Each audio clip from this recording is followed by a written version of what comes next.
नमस्कार, प्रभा साक्षी देख रहे हैं आप। आपके साथ मैं हूं अंकित सिंह। कार्यक्रम है चाय पर समीक्षा और हमेशा की तरह इस कार्यक्रम में मौजूद है प्रभा साक्षी के संपादक नीरज कुमार द्विवेदी। सर, आपका बहुत स्वागत है। और चूंकि हम लोग चाय पर समीक्षा कार्यक्रम कर रहे हैं, हमें लगता है कि लिट्टी चोखा कार्यक्रम करना चाहिए था क्योंकि इस सप्ताह अगर देखा जाए तो ज़्यादातर खबरें बिहार से है।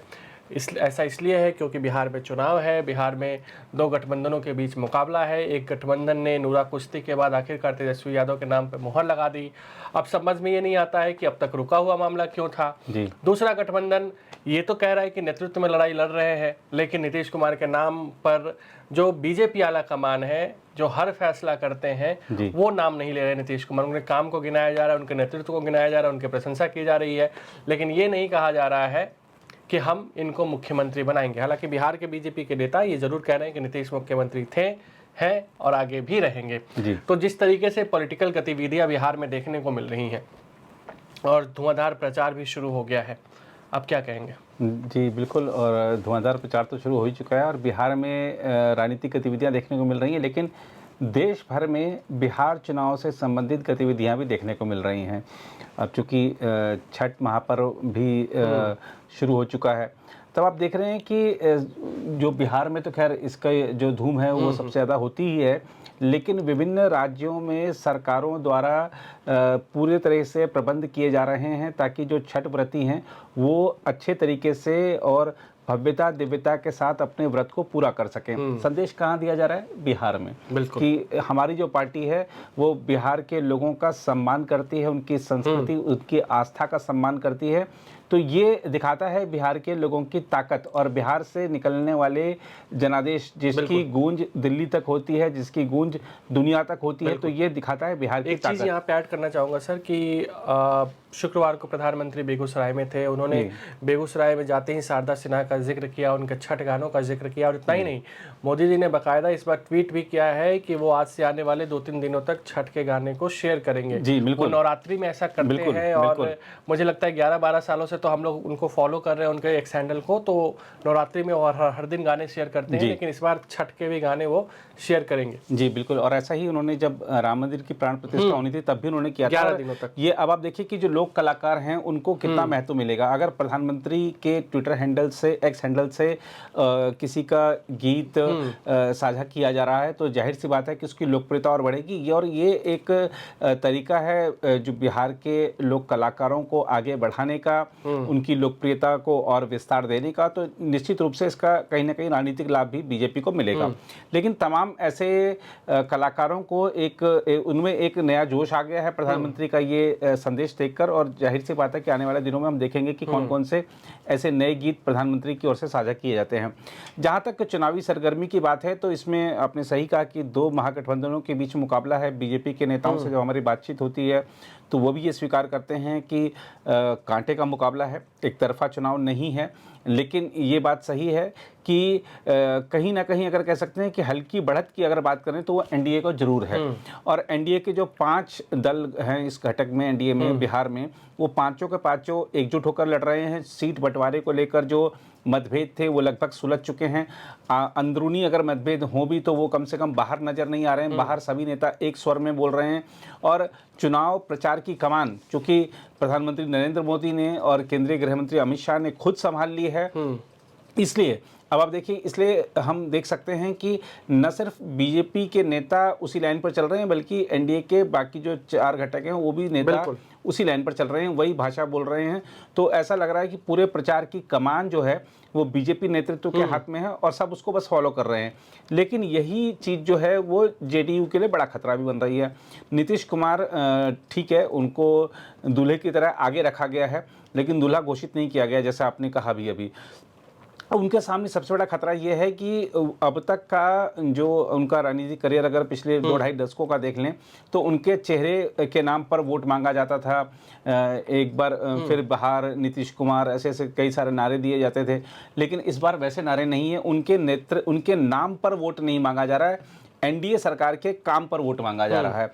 एनडीए सरकार जो डबल इंजन की है बिहार में और केंद्र में, उसके काम के नाम पर वोट मांगा जा रहा है। तो ये जो इस बार का चुनाव है, कहीं ना कहीं जो नीतीश के खिलाफ जो नकारात्मकता है उससे थोड़ा सा पिंड छुड़ाने की भी एनडीए की रणनीति है।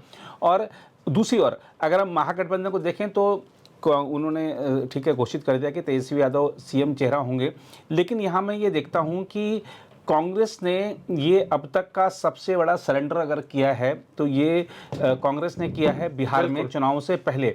ये कार्यकर्ताओं के सामने जिस तरीके से हमने देखा था कि वहाँ पर वोट अधिकार यात्रा राहुल गांधी ने निकाली थी, कांग्रेस के कार्यकर्ताओं में जोश जगाया था, युवाओं में एक उम्मीद जगाई थी कि ज़्यादा लोगों को टिकट मिलेंगे, लेकिन टिकट किस तरीके से मिले, किस तरीके से पार्टी के राज्य नेतृत्व की कुर्ते फाड़े गए, ये सबने देखा। आप देखिए ना सर, 2020 के चुनाव में आरजेडी 144 सीटों पर लड़ी थी, इस बार वो 143 सीटों पर लड़ रही है।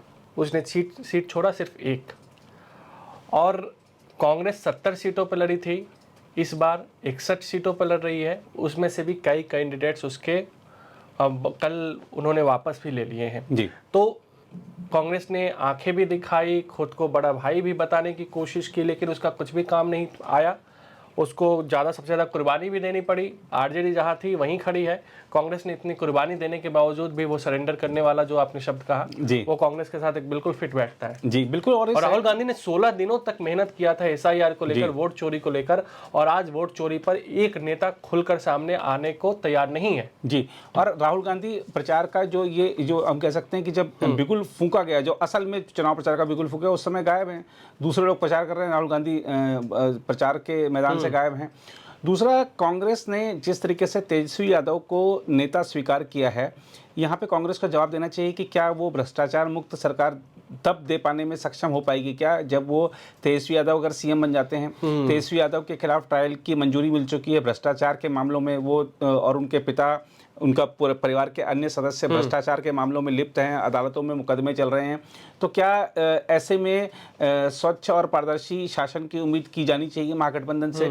दूसरा कि आप युवाओं की बात करते हैं, लेकिन युवा सिर्फ परिवार से ही क्यों हैं, और परिवार में भी अपने भाई को क्यों अलग कर दिया गया है। ठीक है, उनके खिलाफ जो परिवार ने एक्शन लिया उनका अपना व्यक्तिगत मामला है, लेकिन परिवार भी तो विभाजित है ना, और परिवार विभाजित है। और दूसरा, क्या आज़ाद भारत के इतिहास में किसी भी राज्य विधानसभा चुनाव में किसी को डिप्टी सीएम घोषित करके क्या कांग्रेस ने चुनाव लड़ा है। कांग्रेस की ऐसी क्या मजबूरी आ गई कि वो भी अपनी पार्टी का नहीं, अपनी पार्टी का नहीं, दूसरी वैसे पार्टी के नेता को जो 13 सीटों पर लड़ रही है। जी जी। तो बिहार में इतनी बड़ी विधानसभा में 13 सीटों पर चुनाव लड़ने वाली पार्टी के नेता को, जो कि शायद खुद चुनाव नहीं लड़ रहे हैं, हाँ, नहीं लड़ रहे हैं, उनको आपने डिप्टी सीएम कैंडिडेट घोषित करके चुनाव लड़ा है। ऐसी क्या मजबूरी है एक राष्ट्रीय पार्टी की, ऐसी क्या मजबूरी आ गई, ऐसे सरेंडर करना पड़ गया। आप एक तरफ बात करते हैं कि हम केंद्र में सरकार बना लेंगे, हमारे पास 50-60 सालों का सत्ता का अनुभव है केंद्र में, और आप इस तरीके का सरेंडर करते हैं। ठीक है, क्या आपको सभी दलों को साथ लेकर चलना चाहिए, यही लोकतंत्र की खूबसूरती है, लेकिन इसे सरेंडर कहा जाता है कि आपने सीएम भी कैंडिडेट भी दूसरे को घोषित कर दिया और डिप्टी सीएम भी घोषित कर दिया, और आपने ये भी कह दिया कि और भी डिप्टी सीएम समय समय पर घोषित जब आपकी ताकत थी तो आप कर देते ना जी। आप राजेश राम को कर देते, जिनके नाम पे आप दलित वोट बटोरने की कोशिश कर रहे हैं जी। आप किसी अल्पसंख्यक को कर देते अपने कोटे से, जिनके नाम पे आप सीमांचल की राजनीति करने की कोशिश कर रहे हैं, किशनगंज से आपके सांसद भी है, आप किसी को कर देते। पप्पू यादव भी लगातार दम लगाते हैं जी।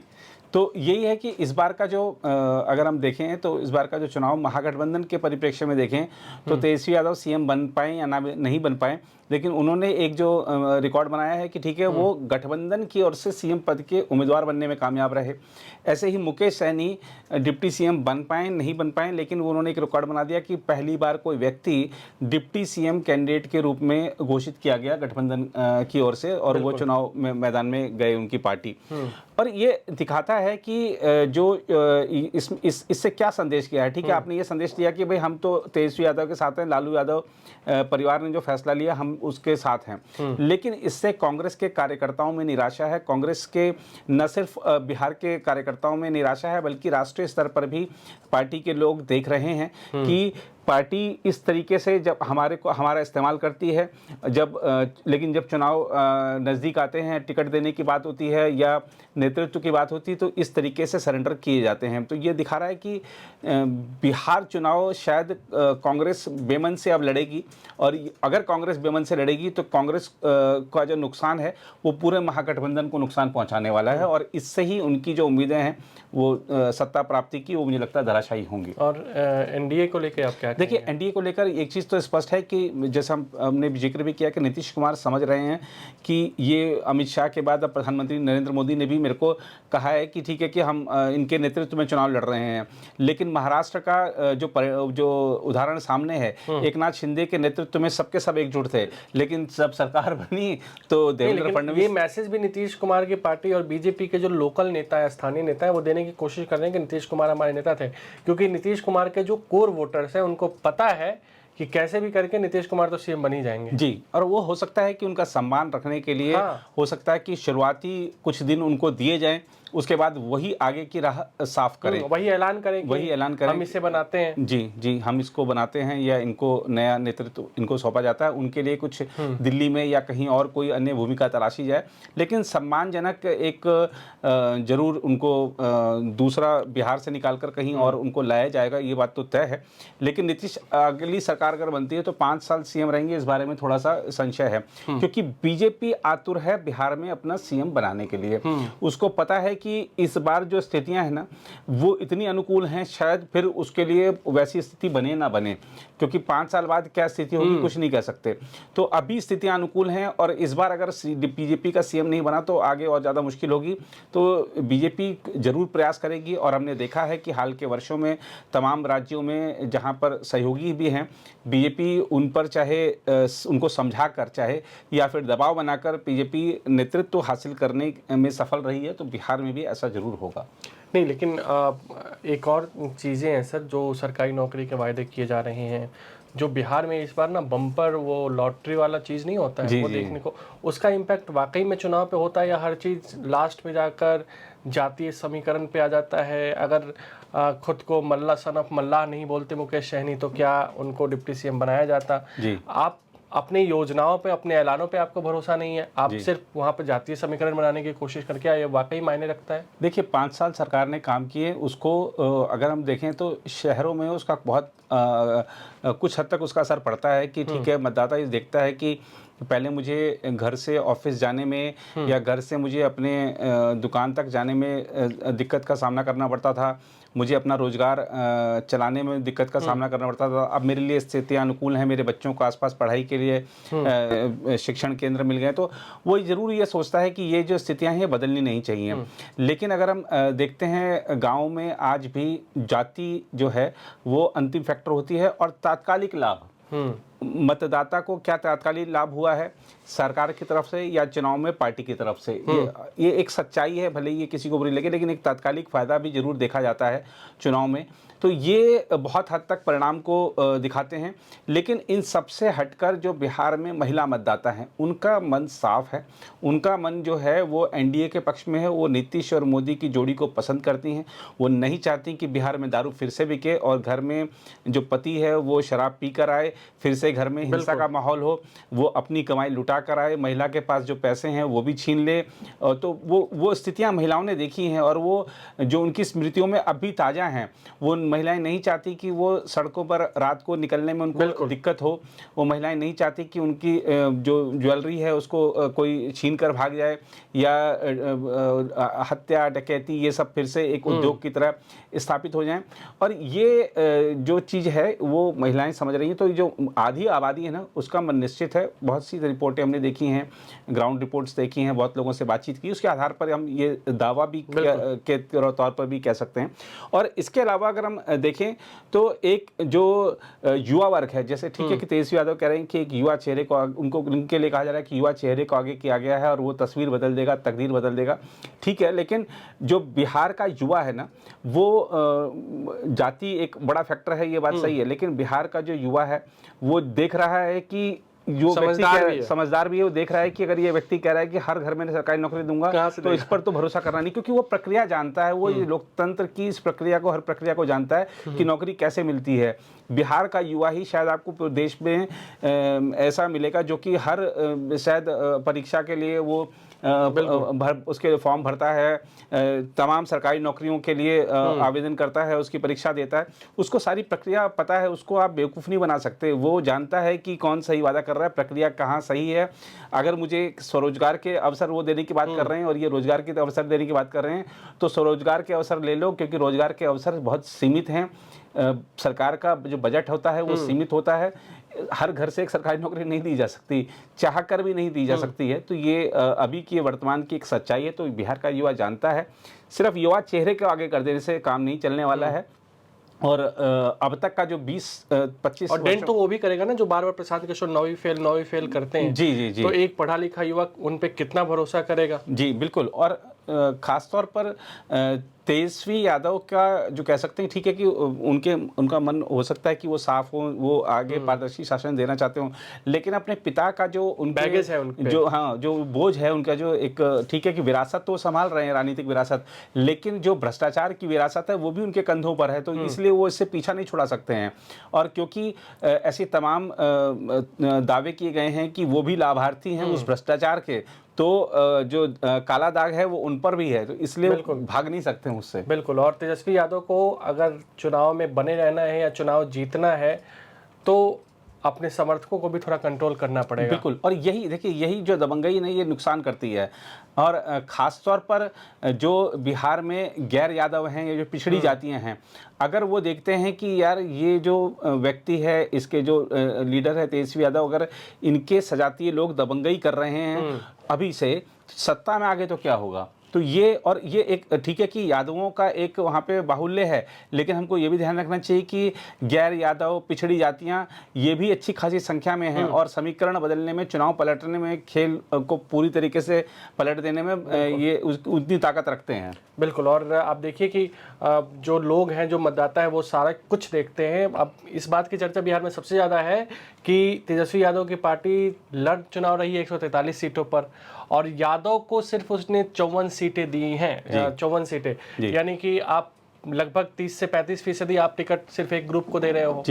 तो ये सब चीज़ें जो आपने कहा कि जो गैर यादव है उनके ऊपर ये सब चीज़ें खास वो लोग ध्यान रखते हैं। तो फिलहाल आज के चाय पर समीक्षा कार्यक्रम इतना ही। अगले सप्ताह आपसे फिर मुलाकात होगी। तब तक मुझे यानी अंकित सिंह और प्रभा साक्षी के संपादक नीरज कुमार दुबे को दीजिए इजाजत। नमस्कार। अगर आप भी लेना चाहते हैं देश दुनिया की तमाम जानकारी, तो आज ही सब्सक्राइब करें हमारे चैनल को। साथ ही नीचे दिए बेल आइकन को जरूर दबाएं ताकि हर अपडेट आप तक पहुंच सके।